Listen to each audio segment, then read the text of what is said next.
Hello friends, welcome back to Sandy Food Recipe.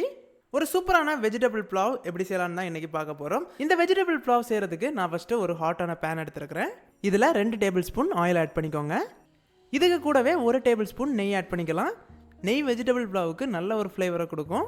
நெய் உருகின பிறகு 2 பிரியாணி இலை, 2 ஏலக்காய், ஒரு பட்டை, கல்பாசி, 2 கிராம்பு இது எல்லாத்தையும் சேர்த்து வதக்கி எடுத்துடலாம். வதங்கின பிறகு இதோட 1 டீஸ்பூன் ஜீரகம் சேர்த்துக்கோங்க. இதையும் நல்லா வதக்கி எடுத்துக்கலாம். அடுத்ததா இதோட ஸ்லைஸா கட் பண்ண 2 சின்ன சைஸ் வெங்காயத்தை சேர்த்துக்கோங்க.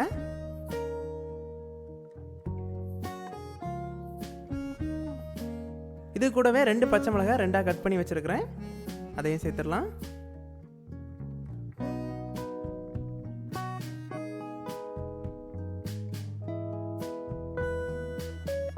வெங்காயம் வதங்கிட்டு இருக்கும்போதே 1 டீஸ்பூன் இஞ்சி பூண்டு விழுது சேர்த்துக்கோங்க.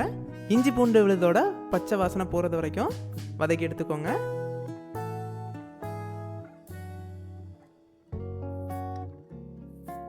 இஞ்சி பூண்டு விழுதோட பச்சை வாசனை போன பிறகு நம்ம வெஜிடபிள்ஸ் எல்லாம் சேர்க்க போகிறோம். அதுக்காக நான் ஒரு கேரட்டை சின்ன சின்னதாக கட் பண்ணி வச்சுருக்கிறேன். அதை இதோட சேர்த்துடலாம். அடுத்ததாக அதே அளவுக்கு பீன்ஸும் கட் பண்ணி வச்சுருக்கிறேன். அதையும் சேர்த்துக்கோங்க. கூடவே அதே அளவுக்கு பச்சை பட்டாணி. நம்ம இன்னைக்கு இந்த 3 வெஜிடபிள்ஸ் தான் சேர்த்துருக்கோம். உங்களுக்கு இன்னும் கூடுதல் வேணும்னா உருளைக்கிழங்கு, காலிஃப்ளவர் இதெல்லாம் கூட சேர்த்துக்கலாம். ஒரு 2 நிமிஷம் அந்த ஆயிலே ஃப்ரை பண்ணி எடுத்துக்கோங்க.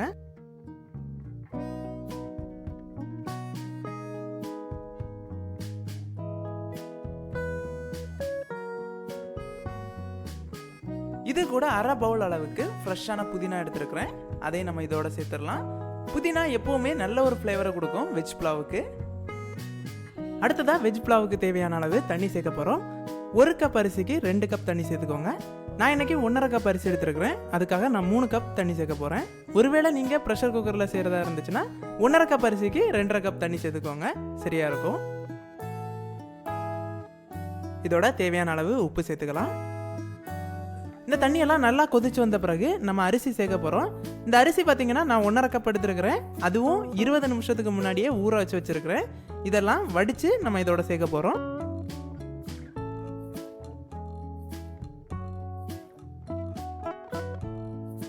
அரிசியெல்லாம் சேர்த்தாச்சு. இப்போ ஒரு லிட் வச்சு க்ளோஸ் பண்ணி வச்சுக்கோங்க. நல்லா இருந்து வேகட்டும். ஃபைனலாக வெஜ் புலாவுக்கு கீழே தண்ணி இருக்கிறது மாதிரி தெரிஞ்சுன்னா கொஞ்ச நேரம் லோ ஃப்ளேமில் வச்சு எடுத்துக்கோங்க. வெஜ் புலாவில் தண்ணி எதுவுமே இருக்கக்கூடாது, ட்ரையாக தான் இருக்கணும். இது தண்ணியெல்லாம் ட்ரை ஆகி சரியாக வந்திருக்கு.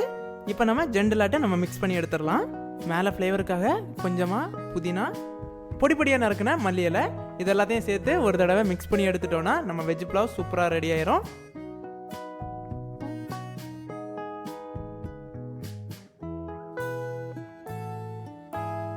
ஸோ ஒரு ஹெல்த்தியான வெஜ் புலாவ் ரெடி ஆயிடுச்சு.